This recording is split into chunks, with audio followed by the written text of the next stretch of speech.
ආයිබෝවන් කියලා පිළිගන්නවා වෙනද වගේ මදත් ඔයාලා ඔක්කොම ටෙච්චිත්ලාර YouTube channel එකට මම ඔයාලට අද කියලා දෙන්නේ ඔයාලා thumbnail එකේ දැකපු විදිහට අපි කොහොමද අපි පාවිච්චි කරන WhatsApp එකේ chat එක wallpaper එක වෙනස් කරගන්නේ කියලා. එහෙනම් අපි වැඩි කතා බහක් නැතුව යන් අපේ වීඩියෝ එකට. මතක ඇතුව ටෙච්චිත්ලාර YouTube channel එක subscribe කරලා notification all දාලා තියාගන්න. මම යන මුලින්ම මගේ WhatsApp එක ඇතුළට ගියාට පස්සේ අපිට අපේ chat එක බලා ගන්න පුළුවන්. මගේ WhatsApp එකේ තියෙන chat දෙකයි මේ chat එකේ wallpaper එක change කරගෙන පෙන්නන්න. අපිට ඊට පස්සේ බලා ගන්න පුළුවන් මේ විදියට උඩින් dot තුනක්.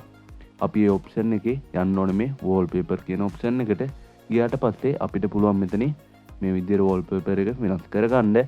අපිට පුළුවන් මේ wallpaper එක change කරගන්නවා නම් අපිට පුළුවන් මේ change කරගන්න කියන option එකට ගිහිල්ලා අපිට පුළුවන් මේකේ දීලා තියෙන option වලින් කැමති එකක් මේ විදියට change කරගන්න. මේ dark එකට ගිහිල්ලත් අපිට පුළුවන් මේ විදියට change කරගන්න. අපේ මේ solid color කියන එකට ගිහිල්ලත් අපිට පුළුවන් මේ විදියට change කරගන්න. අපේ ඊට පස්සේ gallery එකට ගිහිල්ලා අපේ gallery එකේ තියෙන photo වලුත් අපිට පුළුවන් මේ විදියට ඕන එකක් select කරලා අපේ wallpaper එක විදියට පාවිච්චි කරන්න. මම දැන් ඔයාලට මෙතනින් මේ වෙන wallpaper එකක් දාන්න පෙන්නන්නම්. මම දැන් මෙතනින් මේ wallpaper එක වලට දාන්න පෙන්නන්නම්.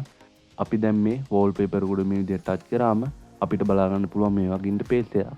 අපිට මේ විදියට කරන්න තියෙන්නේ මේ set wallpaper කියන එක උඩ මේ විදියට touch කරන්න.